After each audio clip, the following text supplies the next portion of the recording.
Welcome to the Holy Post. Lord Acton famously said, "Power corrupts, and absolute power corrupts absolutely." Was he right? Mike Erre is back this week to discuss the way Christians think about power and why he thinks the pursuit of power over the world is completely opposed to the way of Jesus. Then author Elizabeth Oldfield talks with Kaitlyn about her new book, Fully Alive, which uses the 7 deadly sins as a bridge for introducing secular people to the wisdom of Christianity. Also this week, the verdict in the Trump trial, a very unique fossil museum opens in Arizona, and Phil creates a fun new game for Christians.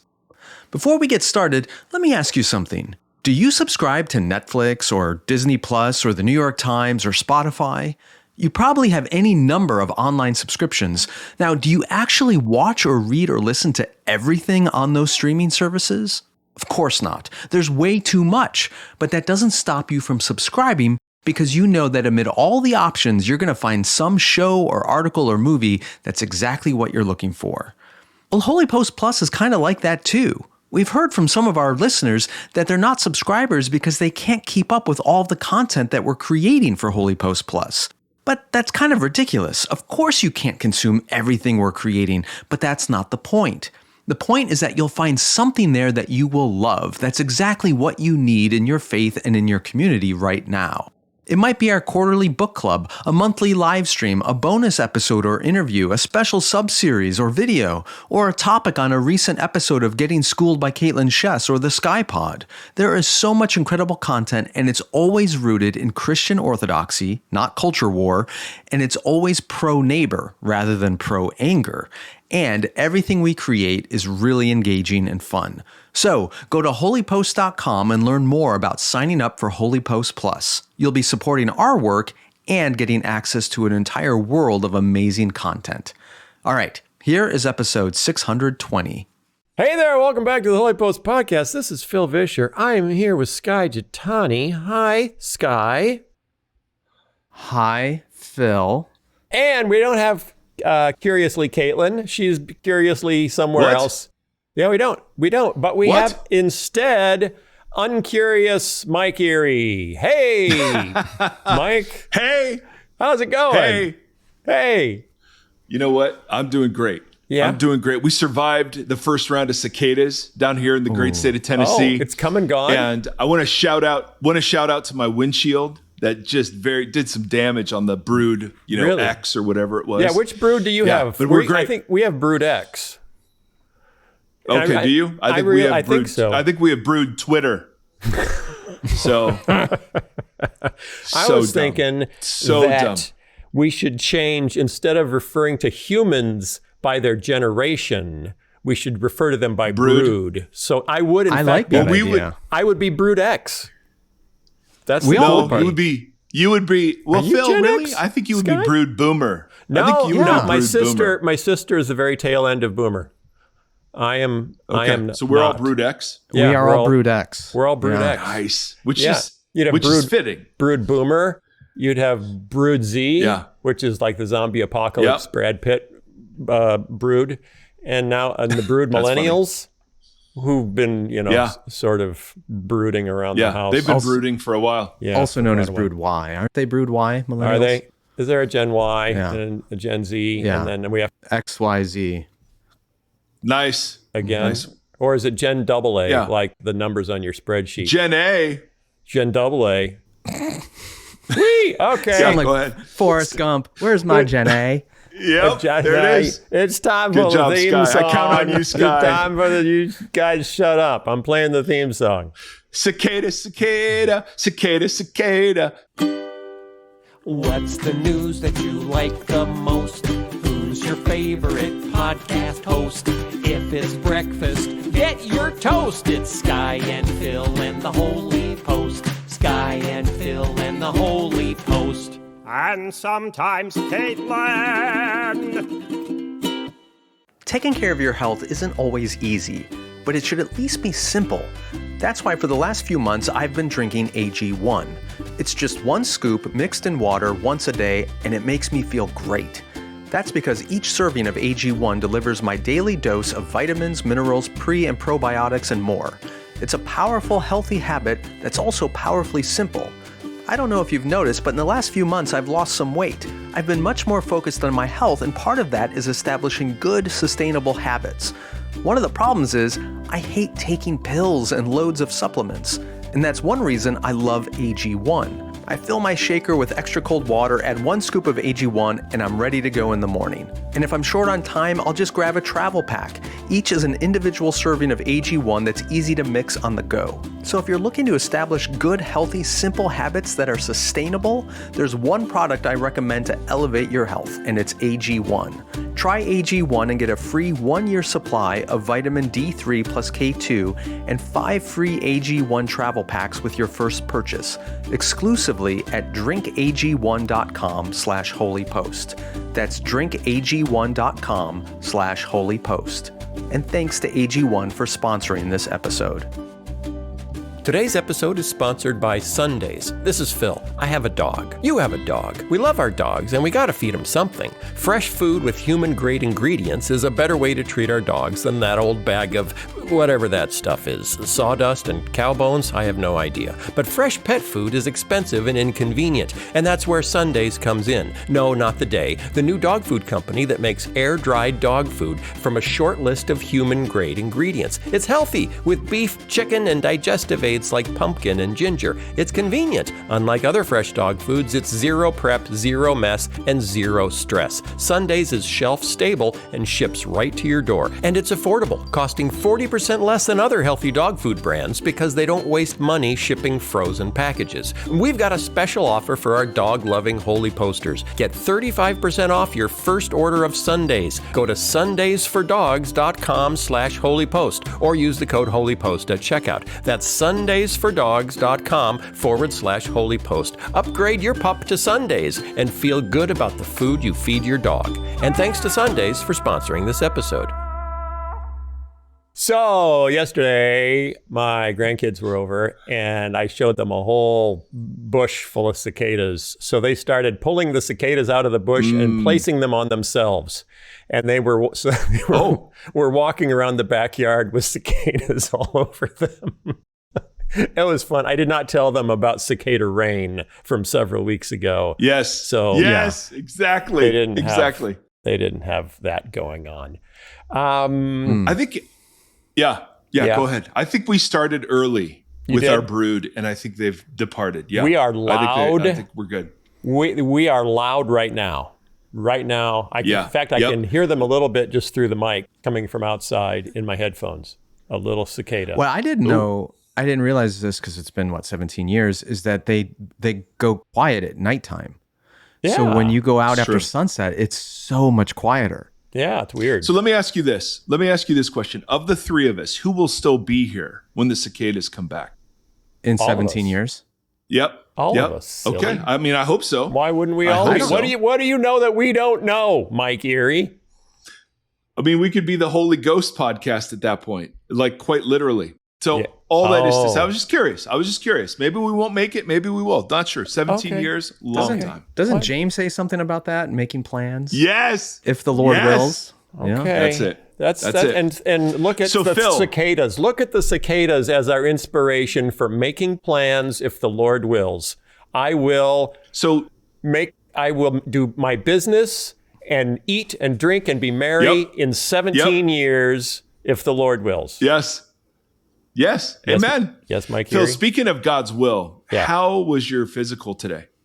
Tell us just a little bit about your physical. I had a physical today, and we're not going to talk about that. We're not, Mike Erre. Yeah. We're not going to, because then we'd each have to talk about our last physicals. And I just don't think anyone wants to hear that. So I'm going to move on. And rather than news of the physical, I'm going to do news of the butt. And now it's time for news of the butt. Well, there's some overlap there. Yeah, I was going to say, that doesn't narrow it down. Oh, no overlap whatsoever. New museum opened featuring, do either of you know what a coprolite is? Coprolite. Yes. What? Yes. You do? What's a coprolite? That's the skin on your elbow. No. Okay. No, I don't know what it is. I have no idea what it is. Is it a low-calorie version of a copra? There it is. No. Is that a snake? You guys are completely wrong. No, it is a fossilized. Okay, what is it? Fossilized poop. Fossilized poop. Of course. A man in Williams, Arizona, has what he believes is the world's largest coprolite collection. He has more than 8,000 pieces of fossilized poop that he has collected. Wait, yes, Sky?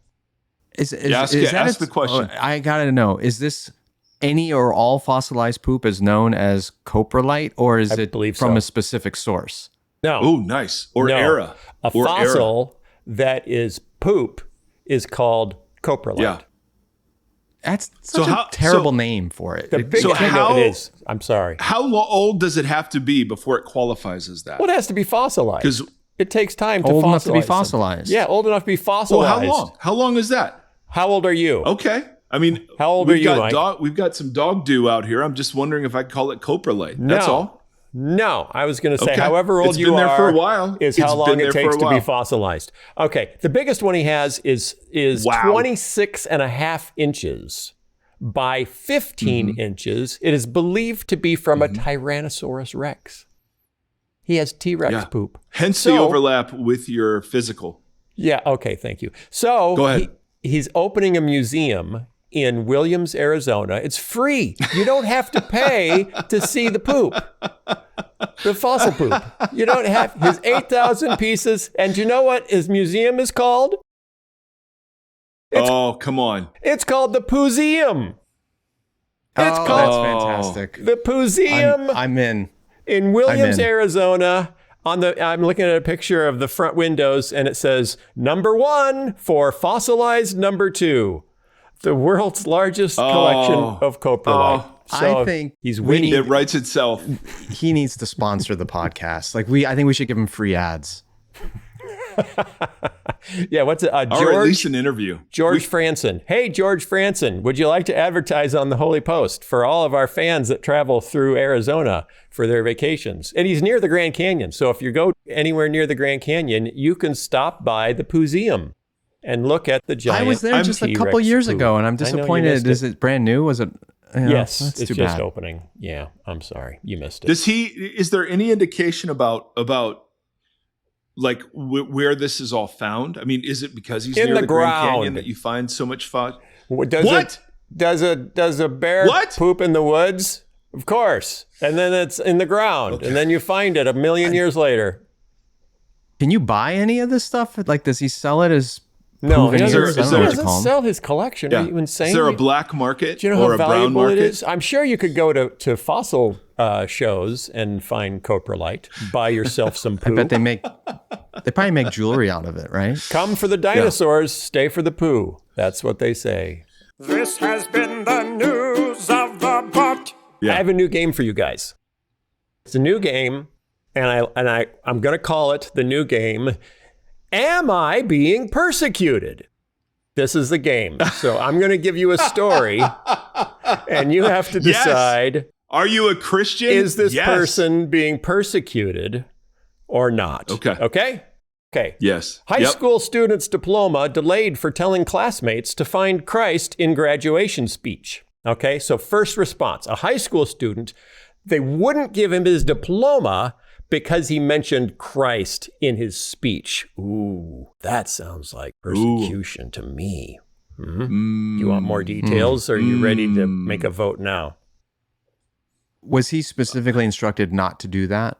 Oh, there you go. There you go, pulling at threads. There you go. You want more information. Okay, would you, if this was all you knew about the story, I'll give you the rest of the details. But if this was all you knew about the story, because say you saw it on Twitter, high school student, they wouldn't give him his diploma because he talked about Jesus in his commencement speech. Persecution, not persecution. If that's all you know. You need more information to make a diagnosis. I'm sorry. You just can't. Have you ever been on social media, Sky? Obviously, you do not know how this works. More information. Mike, anything? To win back the listeners we lost during news of the butt, I'm going to say persecuted. Oh, that's good. Oh, they're going to eat that up. But secretly, I don't believe persecuted. Okay. Well, I believe, like, if he just says, "Hey, I thank my Savior Jesus," that's one thing. But if he's proselytizing up front, I don't know. I mean, would we have a problem if a Muslim student did that, or a Hindu student did that? Superintendent Shelley Wilson, here's the story. Superintendent Shelley Wilson told the local radio station, TV station, that Price was selected by his principal to deliver an approved speech that allowed him to thank his Lord and Savior Jesus Christ, but not to proselytize. However, Price urged his classmates to find Christ, telling them he is the light, he is the way, the truth, and the life. He's life. I said light already. He was quoted saying, because it kind of went viral, as persecution does. When Christians are persecuted in America, it goes viral. Yeah. I was told beforehand I wasn't allowed to bring up Christ, that he is the way, the truth, and the life in my speech. I did anyways. That's his quote. So, okay, doubling back around. Persecution? Wait a minute. No, I'm saying no, because he wasn't told he couldn't bring up Christ. He was told he could bring up Christ as out of gratitude, but to evangelize was against. And if he really wanted to claim persecution, what he should have done then is said, oh, if you won't let me preach the gospel and call people to faith in Jesus, then I am not going to give this speech. And I will let people know I'm not going to give this speech because they won't let me speak openly to others about my faith. That would have been fine. But the fact that he he agreed to a rule and then violated it is not persecution. That's his choice to face the consequence of violating a rule. He says, okay, but this is his final appeal, and I think this will swing you towards his side. Although he's not saying he was persecuted. It's everyone online that's saying he was persecuted.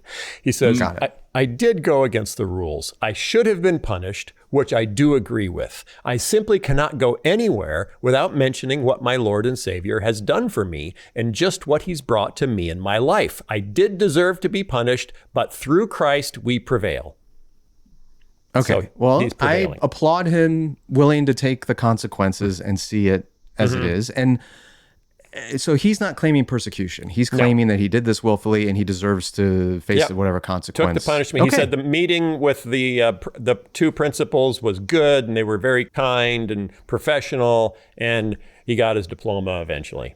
So he's not crying foul. The question is, should we use this? Is this something we can put in our bonnets of angerability? Or is this a new bee for our bonnets of I'm being oppressed?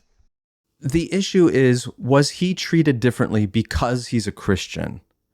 Or was he treated the same way anyone of any faith would have been treated had they violated the same rule? We don't know. We don't have a sample. We don't have a control sample. That's the point, is there's no indication that he was treated differently. Now, if you had, as Mike brought up, a Muslim student get up there and advance the Muslim faith and ask people to, convert, and was not given any consequence, then you'd be like, oh, there's a double standard here. The Christian was persecuted, the Muslim was not. But that's not what's going on here. They're equally applying the rule and standard to everybody, which is not persecution. Okay. Well, there you go. It's not persecution. So there you go. I agree. Everyone at home playing along with the home version of our game. Did you agree? Disagree? Did you get bingo on your persecution card? What's it all mean? I don't know. We should create our own HOLYPOST game show called Who Wants to Be a Martyr? Oh boy. Oh boy. That's funny. What if Jesus was serious about martyrdom? You're funny. Yes. Okay. Sky talked about this a little bit last week on French Friday, but I just wanted to bring it up. Also, we got Mike here, so it's worth talking about. Did you hear that Trump was convicted last week? Did you hear that? What? Donald Trump, not Laura or any of the other Trumps. Donald Trump is the one that we're talking about. He was convicted of 1,472 felonies, and he may or may not now have any consequences.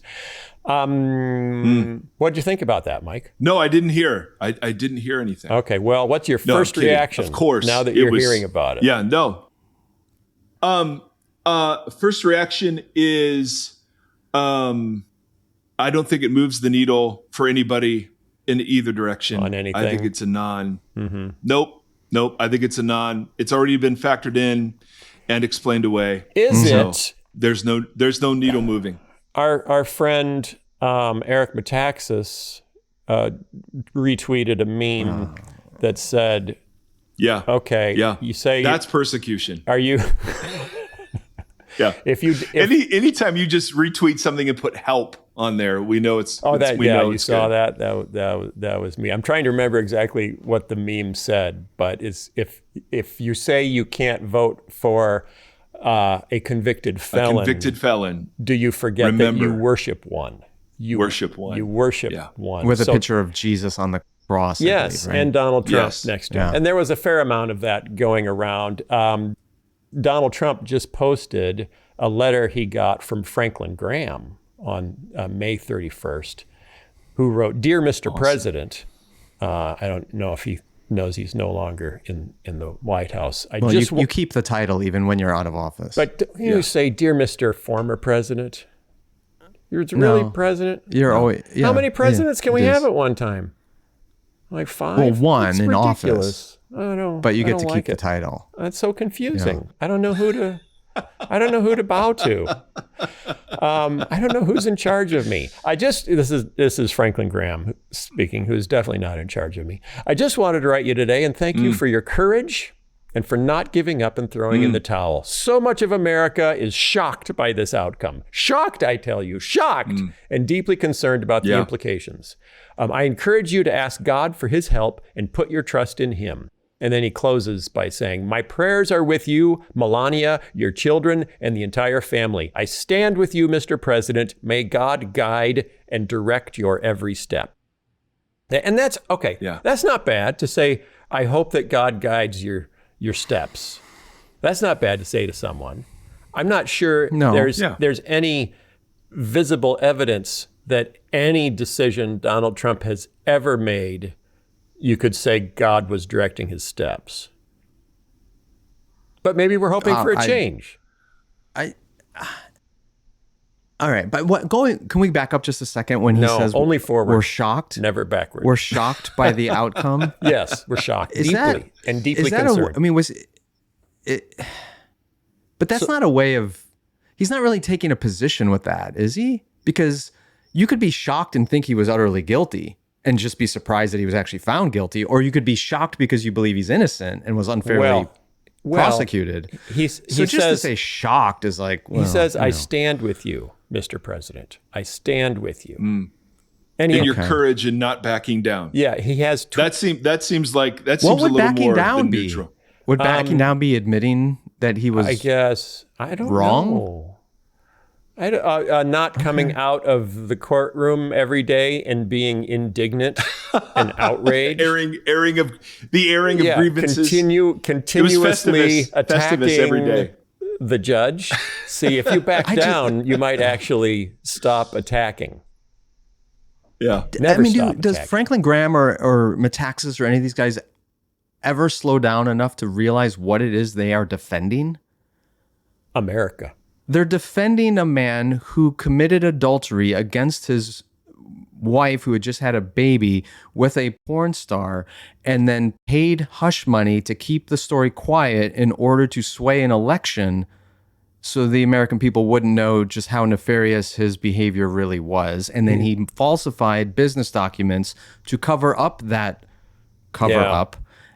And he was found guilty by 12 of his peers who were selected by his own attorneys. But they're all New Yorkers. And doesn't matter. But anyway, I'm just saying, like, that's what they are defending. Okay. Now, you can still believe that the prosecution was unjustified or it wasn't a case that should have been brought, whatever, but that's a separate issue. There's no one really contesting the facts of the case. What they're saying is that he shouldn't have been prosecuted for it because, quote unquote, everyone does it. That's what they're defending. Well, there is the argument he should have been prosecuted for it because the federal Justice Department had already declined. But they're not denying the facts of the case. They're just denying that he should have been prosecuted for it. That's what's crazy to me. Okay, what's going to happen next? I think what our audience wants to know is persecuted versus unpersecuted. Definitely persecuted. In the interaction I had with someone on Twitter yesterday. Is he being persecuted or is he being prosecuted?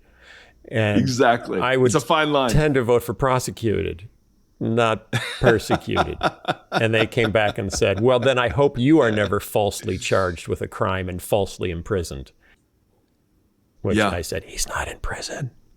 But here, okay, I mean, I'm waiting for my payoff. I'm not saying that juries are always correct, but it is a pretty high threshold to get 12 people, I don't care in what state or city. If you are truly innocent and this is an unfair prosecution, you only need one person out of 12 to say, hey, I'm not okay with this, and you get to go home. Yeah. Right? That did not happen in this case. Like, it's not that high a threshold to get out of this. Yeah, but they could not convince 1 out of 12 people. It's partly, though, the prosecution, and I've been listening to lots of podcasts about this so that I can speak as an expert on the topic. That's always my goal. The prosecution did a very good job connecting the dots on, laying out the facts and having the right witnesses to connect things.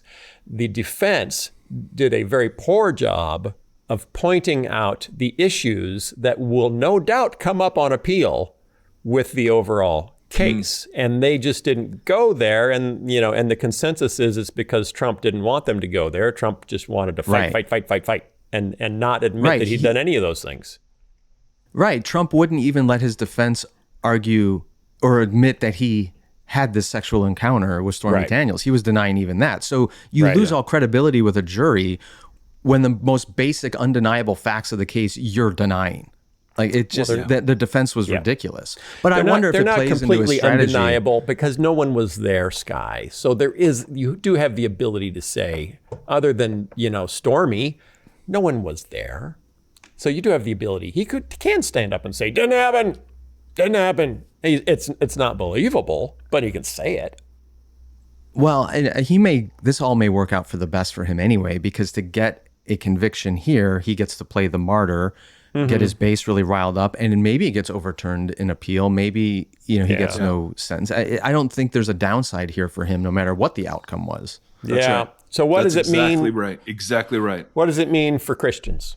What do we need? Do we need to be doing anything differently in this moment in time? Hey, Mike Erre, you're a pastor. Yeah. You actually have to get up in front every Sunday, teach, and then you have open mic time. So I'm sure this is going to come up in open mic time. Oh, yes. Which is MIKE, open mic time. That's funny. Thank you.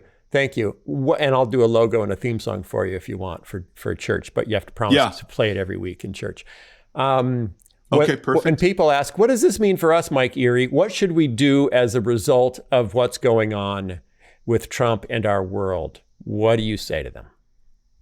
Oh, I say prepare for the rapture. The end is near. The cicadas are the last sign. Which bowl of judgment is cicadas? Yeah, that's the eighth. Eighth, okay. Out of 7. Okay. So yeah, you got to look carefully at the text. But Sky and I may disagree a little bit on this. Last time we were on, we were. I don't know if sparring is the word, but I don't think. So our church is made up of people who are on both sides, and then a bunch of don't careists, and we purposely try to talk about things in a way that allows for the hospitality to be extended to those with whom we disagree.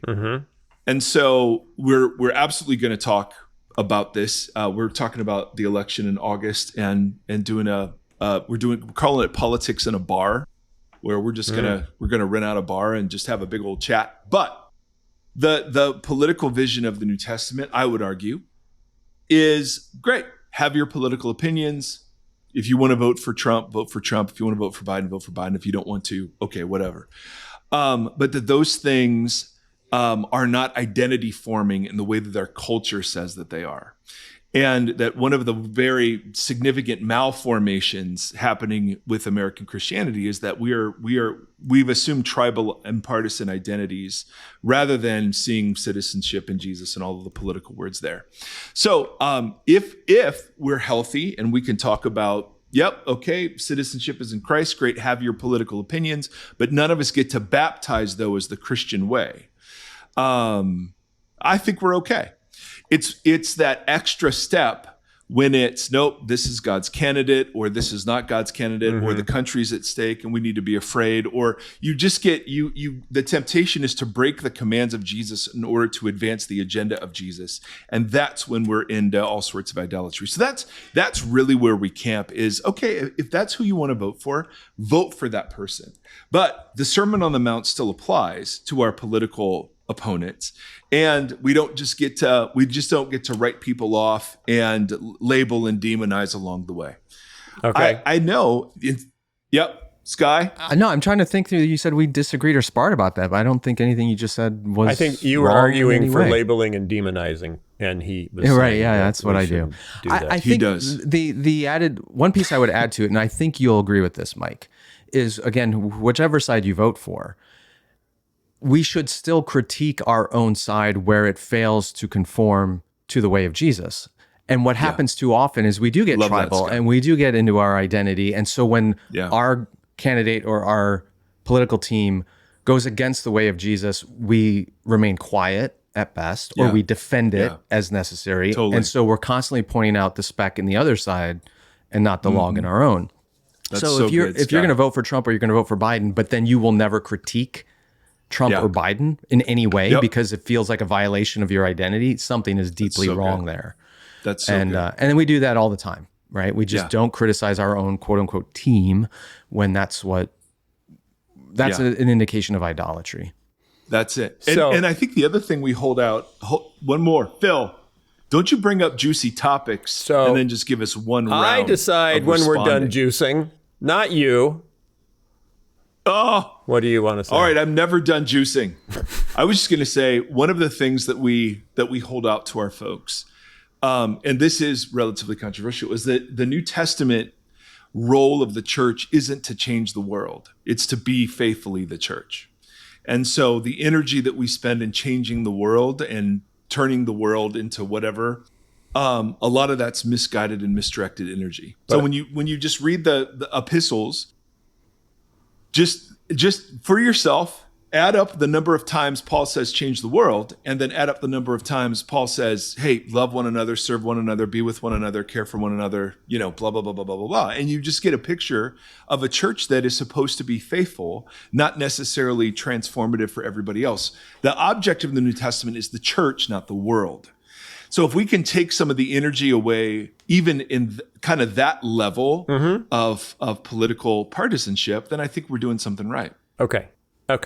I'm trained. See, that was worth it, Phil. That was some good juice, Mike. That was some good juice. I thought the lemon was dry, but it was not. There was when you have your taco and you have that little lime wedge, and it's like, can I get any more out of this lime wedge? Call Mike Erre. If that wedge is Mike Erre shaped, then yes, you can get more. Can keep juicing when all others have given up. And Franklin Graham would like to thank you for not throwing in the towel, but continuing to juice that one. Okay. You have been talking on your podcast for the last couple of weeks about power. And you've referenced Dave Fitch's book. What's his book called? Reckoning with Power. Reckoning with Power by Dave Fitch. He's a friend of ours. He's been on the show multiple times. I went to church with him 25 years ago.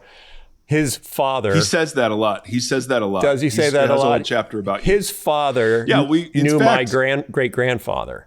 So we go way back. Cool. Anyway, he's a bit of is it an Anabaptist that he is now? A bit of an Anabaptist? It's more than a bit. It's more than a bit. He's a whole lot of it. He put the Anna... in the Baptist. Yes. Okay. So what you've been saying is, and I assume you agree with him, and you're not just teaching something that someone else taught that you think is wrong. No, I only do that on Sundays. Are teaching Go ahead. That the church should never pursue power over.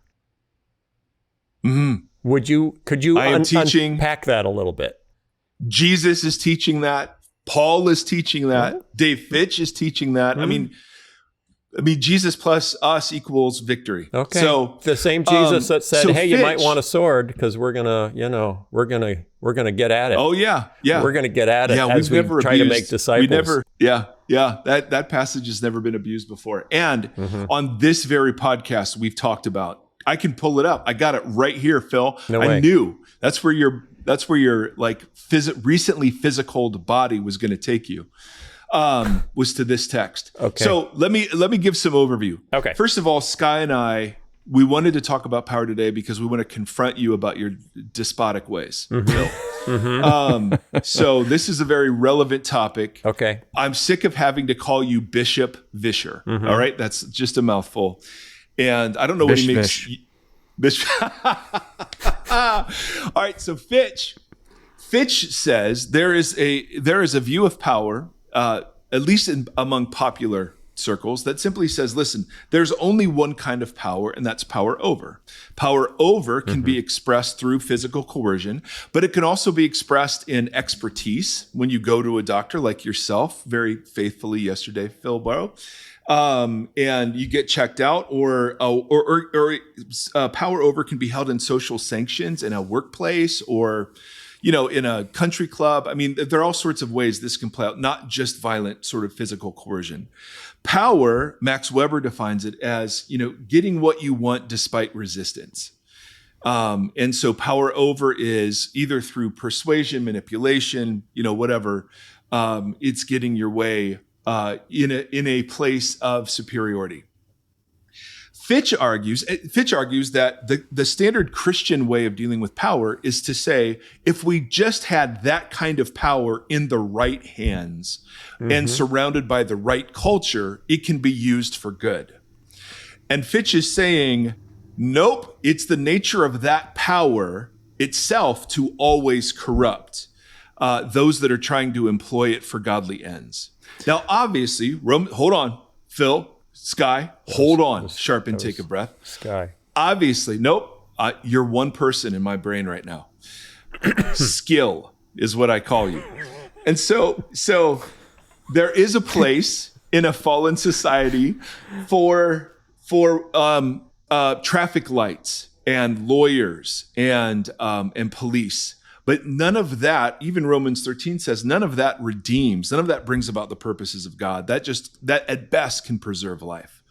The church is not just in the business of preserving life, it's in the business of bearing witness to God's redemption.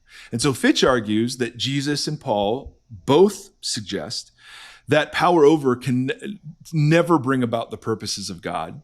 And there's a different kind of power that is to be availed of in the church, and that's something he calls power with or power under.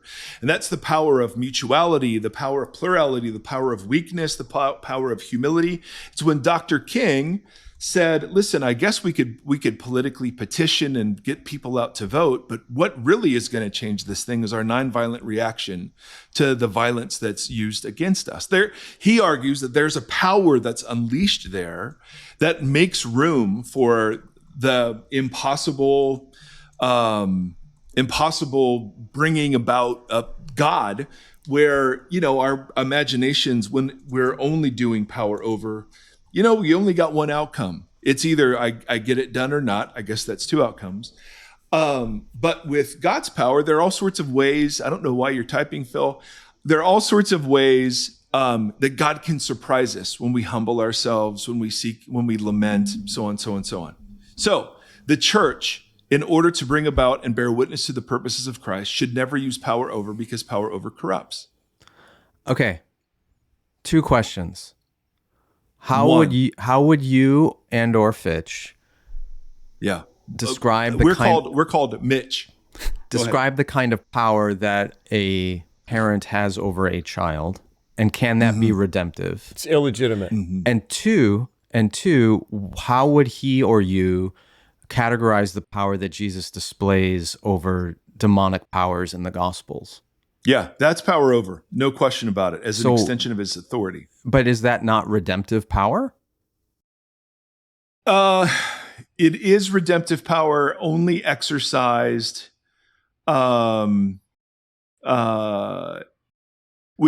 Jesus commands the demons to go, and they go. I do think that is a version of power over, where he has authority over them. Absolutely. So if God or God incarnate in Jesus can exercise power over in a redemptive way, doesn't that kind of undermine the argument that power over can never be redemptive? Not in human hands. I think that actually supports it, because but it is in human hands in Jesus. Oh, come on. Yes, with one big difference. That he's fully God. Yes. Well, but that's a little bit like saying, I mean, I've had this conversation with Dallas Willard years ago where he was saying the danger of using anger is that, as he put it, anything you can accomplish with anger can be accomplished better without it. But he didn't go so far as to say anger itself is always wrong, because clearly God displays anger at times, but he does so in a redemptive way. So I think it's just, I would want to say power over is very easily corruptible in human hands, but it's not ontologically corrupting if God himself can exercise it in a redemptive way. See, I disagree with that. Give me an example of where the church has used power over, and that's not corrupted the church. No, I'm not saying no. I mean, that's where you're making a statement that on Fitch that all power over is corrupting. Period. Yes. Yes. But we just talked about an example where it isn't. Yes, of Jesus, the incarnate Son of God, casting out demons by the power of his word, or Yahweh speaking the universe into existence. Absolutely. So what? My turn to say words. Turn to say words. What? So what happened when Jesus sent the apostles out to cast out demons in his name? Is that not them then exercising power over? Huh? Well, what's interesting, actually, there is a counter to the idea. I mean, I get what you're saying. Yeah. And I don't buy it. I think, don't care. Quite honestly, it's not just that I don't care, but it's that I'm waving my hands in the air like I don't care. Yeah. No, it's that like, okay, let's say those are legitimate exceptions to that. I'm not sure I buy it, because there is one instance where the disciples can't cast out a demon, and Fitch, if what Fitch is going to argue there, well, we don't have to get into the specifics of the text, but Fitch is going to have something to say there. The point he's making, and the point I fully support, is great. Jesus delegated specific authority to the apostles, or the 12, to cast out demons and bring healing. That's fantastic, and I'm sure those things can still happen today. That, however, is not the mode of power given license by the church in the ministry of Paul and in the example of Jesus. And so I want to say, okay, great. Let's take the demonic and say, if that's an example of where power over can be used redemptively, great. But I would still argue, I've been around people who cast out demons who are nuts and who do great harm in their self-diagnosing of people who are demon-possessed. And I would say, okay, well, I don't think there's a biblical case that can be made from the explicit teachings of Jesus and the example and teachings of Paul that says the church should ever use power over for any redemptive purpose ever. Is prayer an example of power over or power under? That's an example of power with. Yes, exactly. So why? Explain that. Okay. So we've talked about, you guys love and adore my son Seth, who's 15. He has Down syndrome. Seth has a very limited sphere of what he can accomplish on his own. And so what Seth has learned to do is ask. His asking is an expression of desire. It's not necessarily a form of power, because someone has to agree with him in order to make those things happen. So for Seth, power, that is not an expression of power over him asking. Rather, that's an expression of power under or power with. Hey, Dad, could you? And so we end up doing something together, right? He's inviting mutuality, relationship, connection, reciprocity So I'm all in on that. I think prayer is a perfect example of where we learn to be trustworthy, and we cannot access God's power directly, but rather we offer ourselves up as participants in the priorities of God. And there are times He'll meet us. But I wouldn't say this is where I think there isn't a zero-sum game between my doing it and God's doing it. I think God can do it by my doing it and vice versa. And so I would argue that the prayer at its best is just the naked requesting of God without bribing, manipulating, coercing, guilting, promising. And that is a beautiful expression of power with. Yes. Filbert. I have more words. Would you say, is this a way to summarize it, that power over is more Harry Potter, where you learn the words and then the power is in you to make miraculous things happen, as opposed to the New Testament, which is power with, because there's no magic words, there's no incantation, the power isn't in the disciples. It is joining alongside them, but it's ultimately God's power being used by God for His purposes. Is that a good analogy? I think that's a lot better than the answer I gave. Harry Potter versus New Testament. I think that's, yeah. I mean, and just to play that out, Jesus teaches as one who doesn't require the quotations from other rabbis, and he exorcises demons without any incantations or special formulas. In fact, he'll do it different times in different places. So I think you're absolutely right. And one of the things that Fitch says is that power with is always an expression of power under. So for those of us who sit under the reign of God, we can trust that power with actually gets things done in the world. If you don't believe that Jesus is Lord and is guiding history to its proper end, then it's a lot harder to trust that power with is going to work for you. So you know what I mean? Yeah, we need to wrap up shortly, but I got people in my church, this is hypothetical, this is not actually people in my church, say people in my church are frustrated with gun violence or, not feeding the poor or, all whatever cultural issue. Pick your cultural issue. We're not happy with this. Yep. Let's get politically active, or let's run for the school board, or I'm going to become a senator so that I can get more leadership so that I can change the direction of this evil.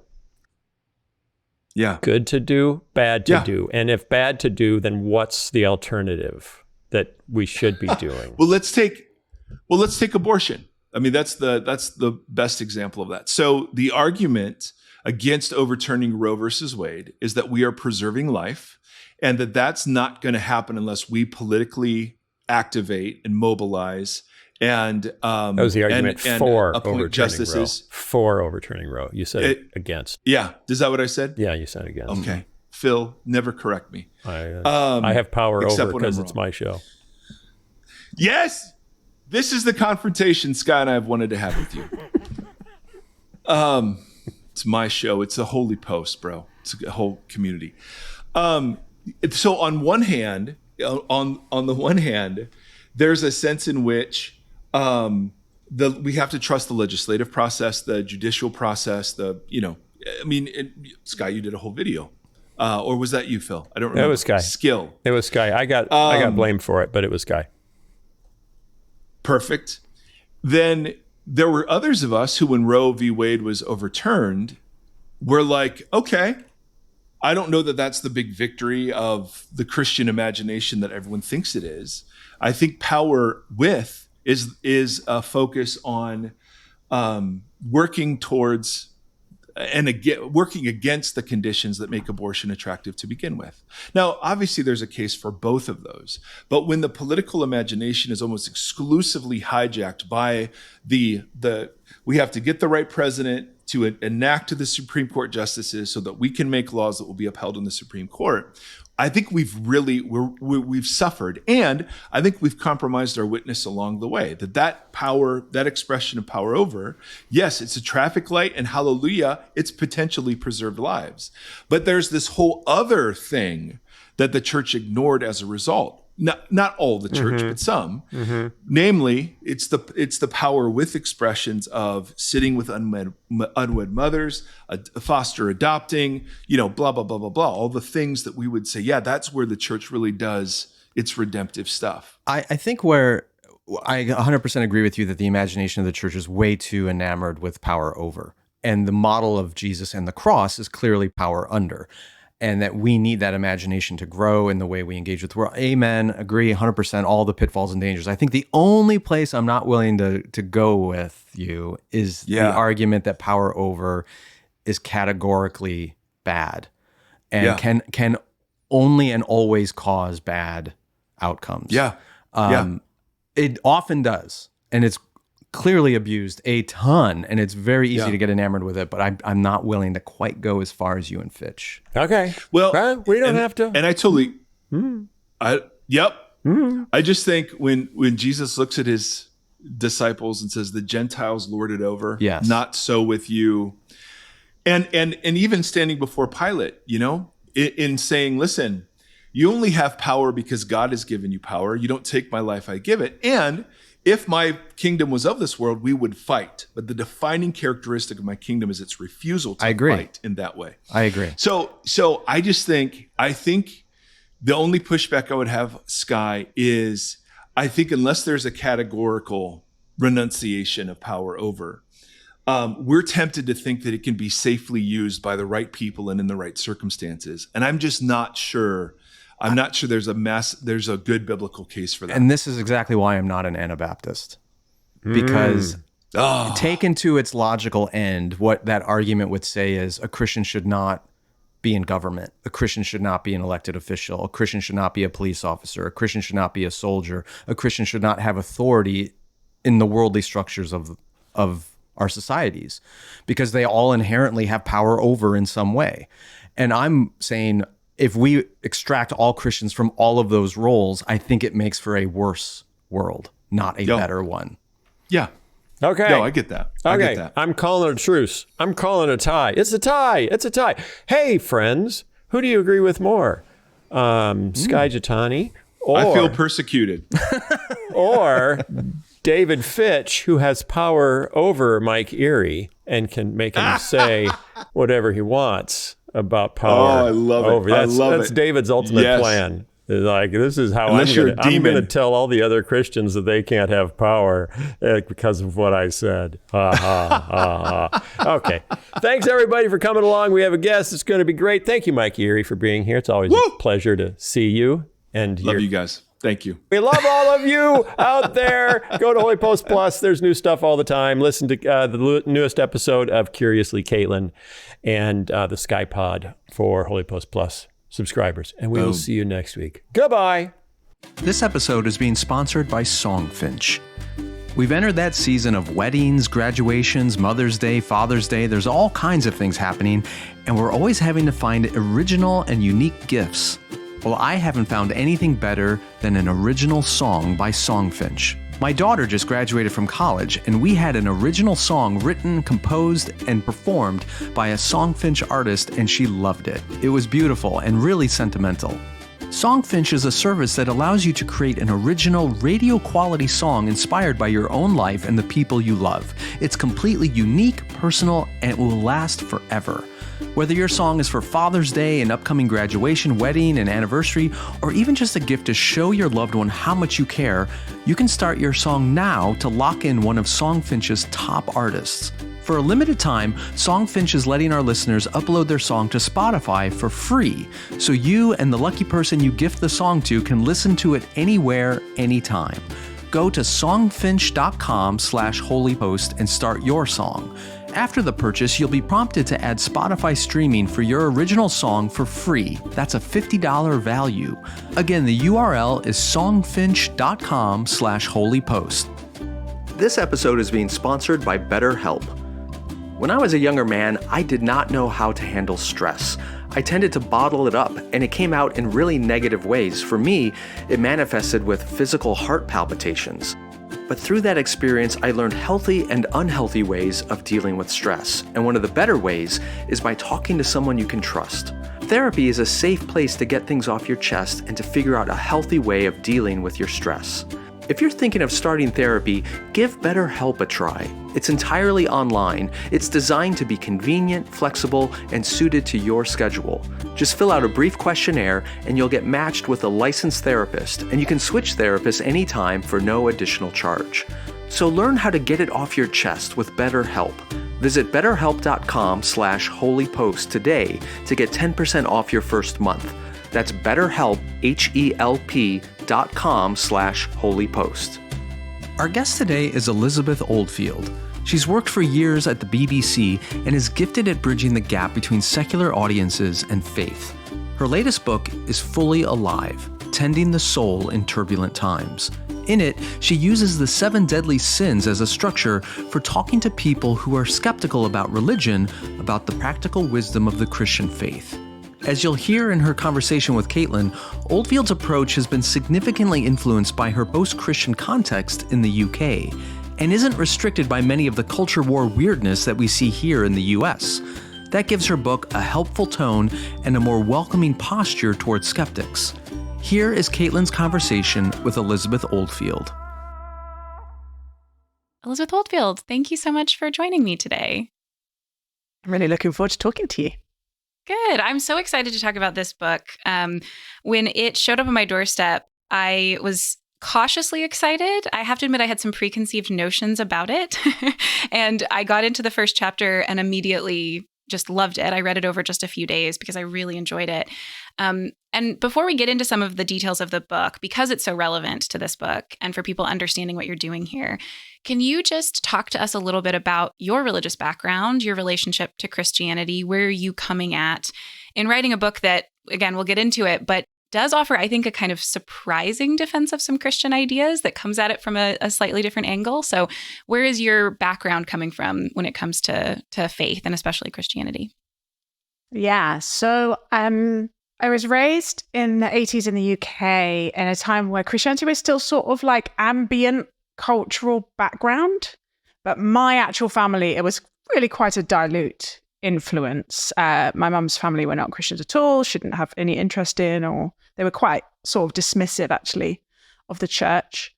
My dad, I think for a long time, I would have described him as not a Christian in my childhood. And I don't think that's true. I think he is just so deeply private and quiet, and his Methodism is so understated that it was really not visible above the surface. So it just wasn't a big thing in our home. There was a few trips to the local Methodist church. The Sunday school was extremely boring. I was not a fan. And then I got taken to this charismatic youth festival, essentially, by a friend's youth group who I had gone along to because she had a crush on a boy and she wanted to show me the boy. And had just gone to the youth festival for similar reasons. It was just like, there's a skate park. I was 14 or 15, it was all raging hormones. But I had this relatable right at the end of the week. Yeah, had this very transformative moment of encounter, and I prayed, God, if you're there, would you show me? And had this, still don't know how to talk about it. Very powerful sense of encounter with the love of God, and was then a Christian. Very involved in kind of charismatic evangelical churches for 7-8 years. Started working for the BBC on a program about the Bible. And turns out I did not have a developed hermeneutic or indeed really any clue how to read this book. And everything fell apart. I had what would now be called a deconstruction. It was not called that then. And then eventually found my way back. So I feel like I've been in all the boxes at various points. Yeah, that's great. And yeah, I think multiple parts of that are relatable to people, both the mixed motives in attending a church event and having a surprising experience. And I do think a lot of people can relate, especially that listen to the HOLYPOST, of reading parts of the Bible for the first time or being introduced to, as you narrate it in the book, to critical scholarly arguments about the Bible. And I also think the book does this well. And a lot of the book assumes a context, I think, and I might be wrong, you can correct me, but assumes a context that might be somewhat foreign to our listeners, because it seems like you're often assuming that people are skeptical of religion, maybe even derisive of religion. And I found myself multiple times thinking, oh, I know someone who I would love to give this to, because they would both appreciate your honesty about, this is a big claim that I believe. And this is it's all caught up in all these other things that are quite offensive to you, perhaps, and that seem really strange. But at the same time, even people who listen to the podcast, who for the most part grew up in the church and this all feels very familiar to them, I can imagine they would find this book that we're talking about today, Fully Alive, really refreshing. I found it refreshing because you're taking kind of basic Christian doctrines and describing them not just as if, oh, there's something good here, but as if there's something surprisingly good here. Like you assume, you might not think there's something good here. You might think this concept of sin or of a Christian sexual ethic is just outright off on the face going to be bad, but here's some surprising goodness there. So can you talk a little bit about both what prompted writing this book and, if I'm right, do you imagine people picking this up who might be suspicious of Christianity, or at least, even if they were formerly not suspicious, might be suspicious now? Yeah. That's definitely the ideal audience that I had in mind. And I think probably the genesis of this was 5 years working at the BBC, and I had a great time. I loved my colleagues. Like, it is in lots of ways a sort of wonderful institution. But like many media outlets, has a pretty strong sort of secular center of gravity.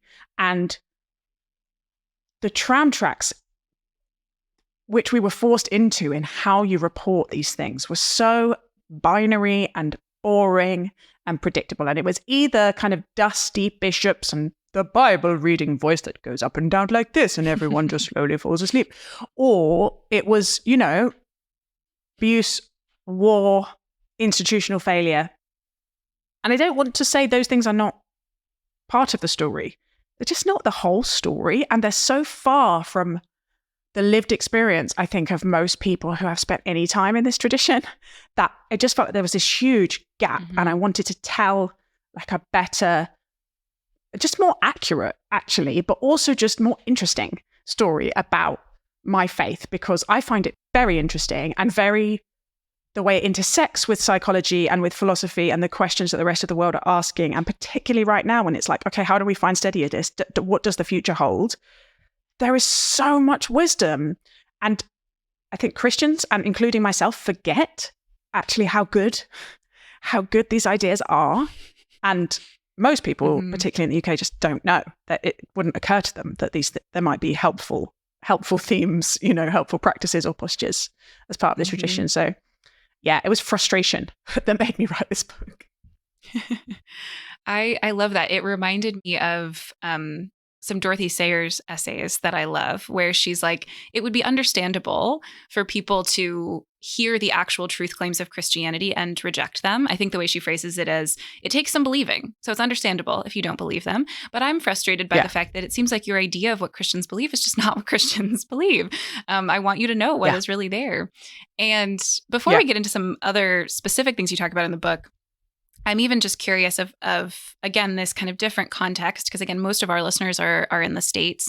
And so part of the reason that this book is coming at a different place than they might be at is because they're not, some of us are, some places of the States this is true of, but most of us live in places where there's only maybe newly derision of Christianity. There still is a lot of cultural Christianity.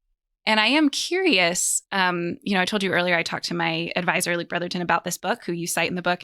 And when I told him I was reading it, he said, does it seem very British to you? Like, does it seem like it makes sense in an American context? And I thought it really did. I thought, again, like I said, even for a Christian, it was really helpful to read and have the experience I've had sometimes talking to either new believers or people sort of exploring Christianity, where they'll say like, wow, this thing is crazy that you think. This is amazing. And I go, oh yeah, that's so nice to be reminded of.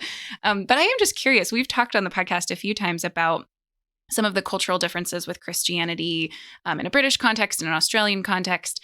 I'm curious from your perspective what some of those differences are or look like, if there's things that seemed important to you to include in the book that people in the States might go, oh, that's such a different context for me, or such a different way of assuming I should articulate this to people who might be suspicious.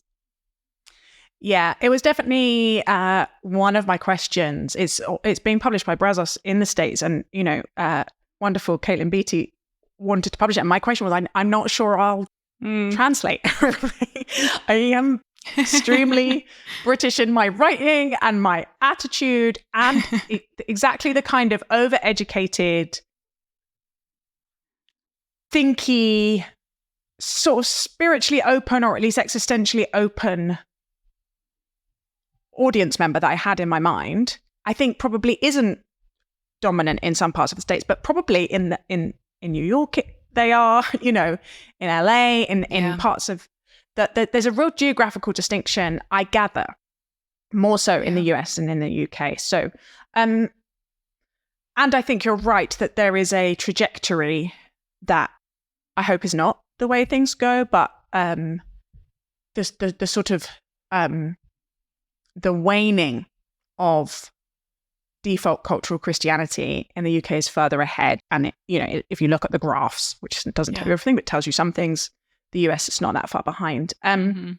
So yeah, I had a conversation with Paul van der Klee, and he had to keep stopping and saying, just so you know, when they say that in the UK, it doesn't mean that. And there's definitely a sense in which the terms don't quite travel. So for one thing, the Anglican Church is it's not that everyone's in it, but lots and lots of people are in it who are very different from each other. And so, yes, there are kind of evangelical free churches, house churches. There are still Baptist churches. There are, various small evangelical Protestant movements.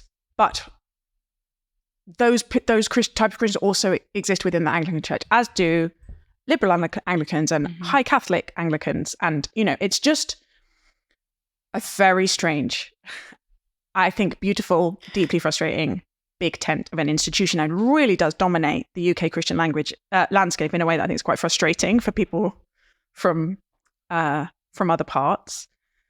And the really big cultural difference actually is you guys are just like adorably prudish sounds too mean. Proper. We have the reputation. We have the reputation for being very proper, right? But you are much less tolerant of swearing. And I don't swear loads, and I don't swear for the sake of it. I swear for quite specific rhetorical effect around sin.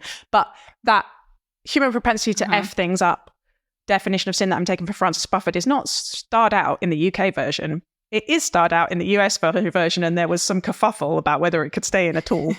And the chapter on sex, similarly, I think Luke was quite worried. He was like, I think people will think will assume some things about you because you're being very direct about sex, even though you land it somewhere really quite centrally in the Christian sexual ethic, and the actual content is very vanilla. You're just being honest about it. So yes, differences in swearing and sex, and then the weirdness of the Anglican Church. Yeah, no, I appreciate that. That's a good warning, because folks might find themselves a bit scandalized in the book, but I think in a way that's really good and helpful, like you said, and even what you just said, the human propensity to F things up. Let's start with that, because I do think, you frame the book around the 7 deadly sins, which might seem to people like a very weird place to begin if you're writing a book for people who might be suspicious of religion, like, stay away from that kind of dark, seemingly judgmental kind of thing. But you start out with what I thought was a really compelling defense of the importance of talk about sin. Even if we're uncomfortable with that word, let's find another way to talk about it. But that actually we need that concept and some language to help us think about that concept to understand and navigate contemporary life. Can you talk a little bit about that decision to frame the book that way, and what you're doing in that first chapter in saying, actually, this isn't the thing we kind of kick under the rug and you can wait and find out about it later after you've learned the love and the joy stuff. But actually, it's really important for people, and people might be hungry actually for it. Yeah. Yeah. Honestly, it really has surprised me that that is the thing I decided to go after. You know, my vocation is sort of a bridge person to translate across these divides, take the treasures of my tradition and help people outside the church understand what on earth anyone might still see in it. And yeah, you could totally, if you're being strategic, you would have gotten much more for like, Jesus is a lovely ethical teacher. But it didn't feel true. And I had this sort of emerging sense of so much of what was driving, probably always has been driving, the challenges of our lives and the challenges of our world is this disconnection, this fracture, this rupture. I discovered after I wrote the chapter that Leslie Newbigin, who's one of the kind of real influential theologians in the UK church, also uses this sin of this definition of sin as disconnection. So I was reassured that I wasn't like way off the map theologically. But yeah, this sense of, if we're wanting to be fully alive, if we're wanting to grow up into the kind of people that the world needs, if, you know, the book is essentially about formation, about our becoming, about this longing to live lives of meaning and courage and patience and faithfulness, you know, to be demonstrating the fruits of the Spirit in Christian language. That's really hard and stuff we don't seem able to, right? And the big challenges of our time, climate change and war and polarization, doesn't seem like if we just had enough information or education or prosperity, we'd be able to make the choices that we need to enact justice. We don't. There is something in the way. And I actually find it, as long as you always couple it with the potential of grace and redemption and forgiveness, actually a really liberatory thing. This sense that I am fragile and prone to disconnection from my own soul and what it really needs, from other people, and yes, from God. And the framework began to emerge, and it felt so central to say, we are not imagining that this is hard and something within us gets in the way.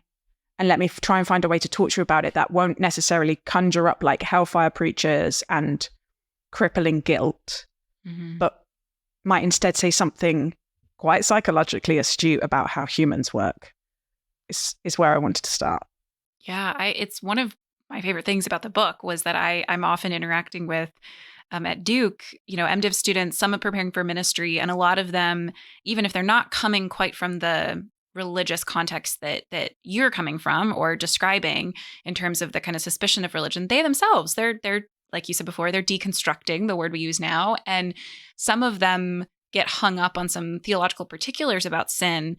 But I've noticed a lot of them just keep coming back to, okay, but there has to be some articulation of this that is true. Because my experience of the world is that I don't do the things I want to do in the language of St. Paul. And I'm frustrated by the systems and structures around me being so destructive to the community I want to live in. And so I do think there's something really honest, like you said, about starting that way. And you mentioned this earlier, but one of the chapters that's talking about polarization and division, you use this phrase, PLM Syndrome, people like me. Can you talk a little bit more about what that means and why it's important for dealing with, I mean, like the subtitle of the book says turbulent times. Why is this an important concept for us to understand? And you hinted at this before, but what gifts does the Christian faith have for saying something about this syndrome that we all have and how to respond to it? Yeah. Honestly, I think it has the antidote if we knew how to live it.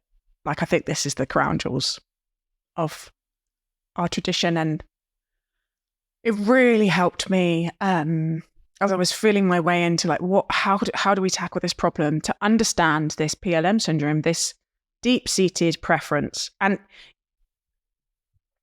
it's the way we talk about these things in public.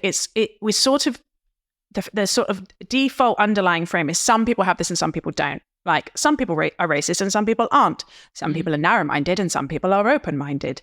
I think we probably all have roughly the same amount of a inbuilt preference for people like us. Scientists call it homophily, and they track it across cultures and they track it across centuries. It is just like one of those things that humans have.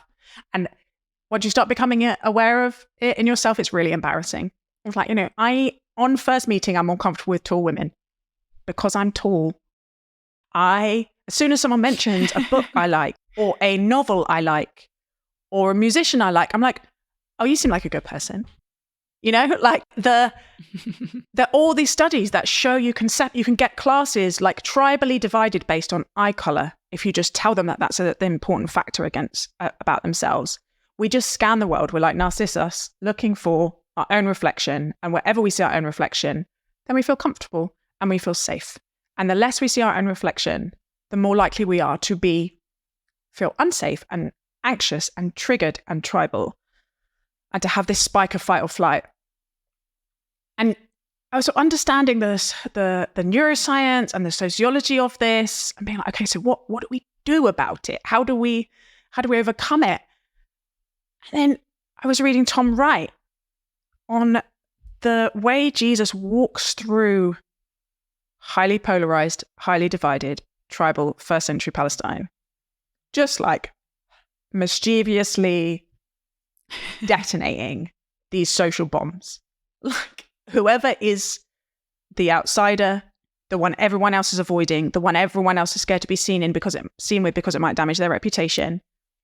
You know, whoever is cancelled, whoever is looked down on, treated with contempt. That's who he's going for, like a magnet. There he is. He's right there. You know, people with disabilities, women bleeding from their vaginas. Like, he's just has absolutely no regard for people's PLM syndrome. He is modeling this radical, just like completely unsettling, disruptive crossing of tribal boundaries again and again and again and again. I think we're so used to it, we don't see exactly how striking this element of Jesus' ministry is. And then as I began to learn about fight or flight, and I learned about it because I was parenting a toddler. So when you're trying to work out how to help them with their meltdowns and co-regulation and all of this good, you know, responsive parenting stuff. I began to see it in myself. I began to see when I was anxious or felt unsafe, or someone disagreed with me, or someone questioned my identity, or someone was dismissive, or just like grumpy. Honestly, like just straight grumpiness can do it. When someone's grumpy to you on the bus, you're immediately like, how dare you? What are you, horrible person? And when Jesus says, turn the other cheek, someone hits you in the face, turn the other cheek, I suddenly was like, that is, or can be, one way to read it, is it's about fight or flight. It's about, if you are in a situation of social threat, do not do the thing your body is telling you to do, which is to hit them back or run away, to get snipey, contemptuous, aggressive, or passive and withdrawn, but stand your ground, look them in the eye, turn the other cheek, try and keep the relationship going, do something radical, do something unexpected.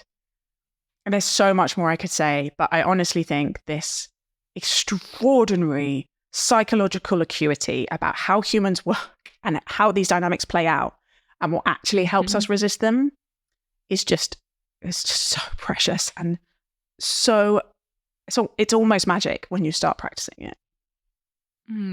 I love that. And I hope people even heard in that a little taste of, as I said, what I find so compelling about this book, which is, again, just this sense of there are real gifts here, and they might be surprising, and you might need to do some uncovering of how radical they are, or how beautiful they can be when properly understood, but they are there.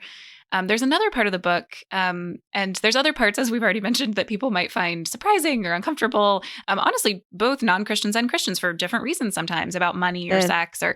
But I want to talk briefly about your chapter on acedia. We've talked on the show before quite a few times, even just recently, about technology and different ways in which technology can make assumptions. Some of the technology we create can assume things about us as if we are not human, that don't treat us as if we're human. And I think this word and how you talk about it is an important part of that conversation, but it's a word that I imagine, while it's pretty significant in the larger Christian tradition, many people listening are unfamiliar with this word or term. Can you talk a little bit about what it means and how it connects to these larger, maybe more presenting problems of how we relate to technology or different modes of distraction, but that there's this kind of underlying spiritual problem that maybe we should excavate for, but we're kind of busy with some of the externals. Yeah. Yeah. I have come to be obsessed with attention as the beginning of everything important. And this word acedia, it's a bit like shalom in that it's really hard to translate directly into one word. And we usually use sloth, but sloth it's not laziness. It is listlessness, apathy, a little bit of despair, ennui. But the closest I get is distraction, is faffing, right? Is failing to do the important things, but instead doing busy work or numbing out, scrolling, And I think it has always been a temptation of the human heart, which is why it comes up in the original list of which were 8 bad thoughts initially when they were coming out. The Desert Fathers of Agorist Pontus. Monks did not have smartphones or Netflix or, all the things that I use to distract myself from what my soul really needs. Mm-hmm. And they still found it really hard to focus, but they were trying to focus on like 5 hours of prayer more. I'm like, can I get through 10 minutes without checking my notifications? And that battle, that I think, and this is these tendencies and temptations to disconnection. And I think in this case, it is disconnection from other people. I could disconnect from my kids with this stuff too often. I disconnect from my friends. There's all this evidence that we're seeing people less. We're seeing our friends less because we're just sitting with the fire hose of content in our faces. But it's also about disconnecting from our own soul and what we really need, and actually taking our emotions into prayer and taking our discomfort to God. It's this sort of diffuse idolatry of distraction. And so beginning to see both a sort of eternal refuse to focus on what's important, but the way it's been amplified by our information environment was quite scary. And it made me go, I think I need much stronger and more robust structures to help me resist this. Otherwise it is going to form me in ways that quite rapidly will make me into someone that I had no intention of becoming. Yeah, I so appreciate that. And I think that understanding helps shape the kinds of questions we want to ask of what we're doing and how we're relating to technology beyond some of the superficial questions of how much time am I spending or what are the kind of limits I'm putting on things. Those are relevant questions, but some of it comes back to this deeper spiritual question. Sure. I have one kind of lingering question when I finished the book, which I really enjoyed. And I love how you kind of punted you called it the G-bomb. Like, we're just going to deal with the is God real question later. And I appreciate this approach. I had multiple times when I thought of friends of mine that I think would appreciate reading this, where you're kind of saying, push aside your concerns about the reality of God just for a little bit, hear me out on some of the goods of Christianity. And even by the end of the book, you're sort of saying, maybe start practicing some of this, even if you don't believe it yet. And I think there's real truth in that. I'm thankful for, nearly every Sunday I participate in some aspect of the service that I'm like, I'm not 100% today on that part of things. So I'm very with you on some of it is just, I'm thankful for the faith of the community of saints around me that someone in this room is saying every word of the Nicene Creed as if it is true, even if there are days, one part of it does not feel true to me. But I am curious how much you think the practices and some of the bits of theology that you are pulling out and saying, look at this gift of Christianity, how much does that need to be connected to both the larger story, the Christian story, and to faith? I imagine someone could read this book and think, no, actually, I think you need faith to do these things. It doesn't work that other way around. Could you talk a little bit about that relationship there? Because I find myself struggling a little bit with this tension of, on one hand, I do think the practices of the faith are important and can help instill in us faith. They can make it more real. And on the other hand, I could see someone reading the book and thinking, well, you don't get to just pick and choose some things you like of Christianity, or some of this practice won't make sense if you don't believe the story, or it won't. Some of the things you say about money and sex, I thought, yeah, if Jesus Christ really rose from the dead, if he's really returning to restore and redeem all things, this use of money makes total sense. If he's not, I don't know if it does. So I'm just curious what you think about how these two things work together. This, like, there's goods of the Christian faith, there's practices we can do, and it does seem there needs to be some relationship to faith and community, and how you've thought about that. Yeah. a lot. And one of the things I was really keen to do in the book was not give a sense that I have like a watertight thesis, that it is a sort of exploratory conversation. And because I had a particular reader in mind, who is someone who might really be starting from the point where this whole thing has nothing to offer them. Yeah. I really wanted to meet them where they are and the questions they are asking. And I really wrestled about putting the God chapter at the end. And I don't know if you've noticed, but I don't do the thing that a good evangelistic sermon does, which is like land it squarely in the gospel, stick the landing. And I went back and forth about that too. And I was like, this is not an evangelistic tract, right? This is an attempt to bridge a gap and offer some things that I think are life-giving. And I think anyone who actually follows Jesus can't help but long for people to know his love, right?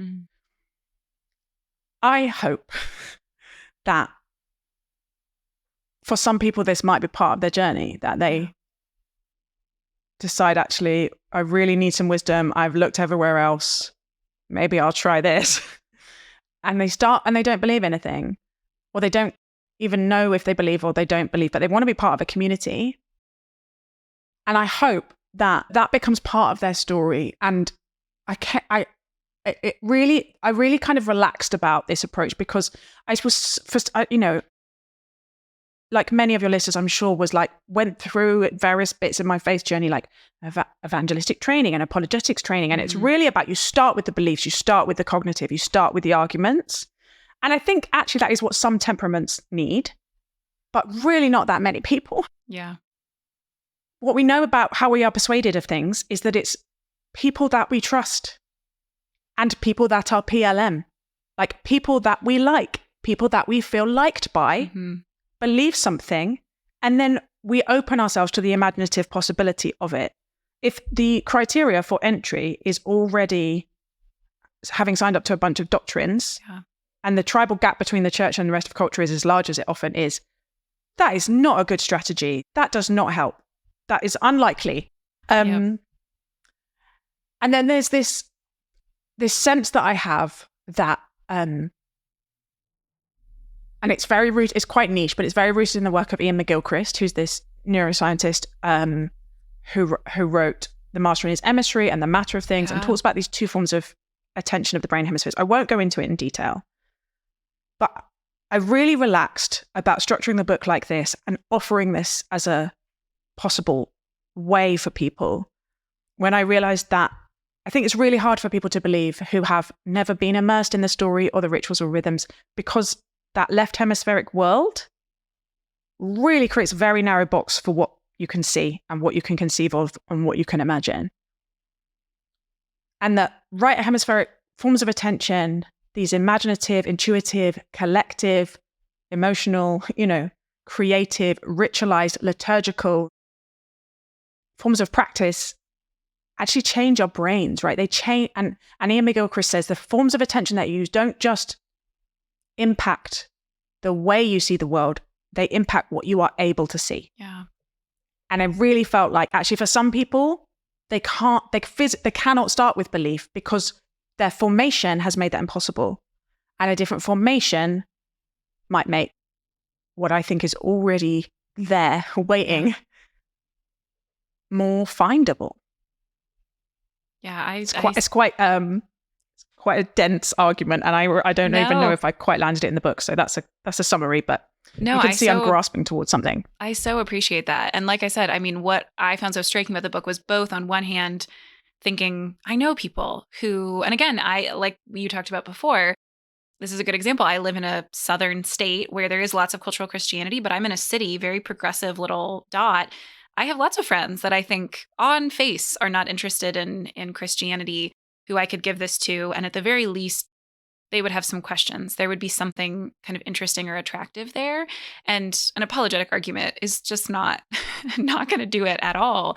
And I also, like I said before, would really encourage people who've been listening who are Christians to read this, just because I think there's something really refreshing about not only hearing there's goodness in the Christian tradition, a lot of people who listen have felt very bogged down by legitimate criticisms of the church and failures. And we have focused a lot on lament and repentance, and that's important. But I think it would be a real gift for people to hear, oh, right, we're lamenting and repenting because there is something good here that we're not wanting to throw out. And actually hearing someone talk about it as if it's sort of surprising can be really beautiful and good. So thank you so much for your work on this, Elizabeth. And I would encourage people to pick up the book and check it out, and to practice what you just said of what does it look like to not only encourage people who might not be Christians to just try some things out, not to have that apologetic approach for themselves personally, but also to see what it means to just practice this in a different way, as opposed to giving intellectual arguments that might not land the way we would hope. So thank you for your time today. The Holy Post podcast is a production of Holy Post Media, produced by Mike Strelo, editing by Seth Gorvet. Help us create more thoughtful Christian media by subscribing to Holy Post Plus at holypost.com/plus. Also, be sure to leave a review on Apple Podcasts so more people can discover thoughtful Christian commentary, plus ukulele and occasional butt news. Visit holypost.com for show notes, news stories, Holy Post merchandise, and much, much more.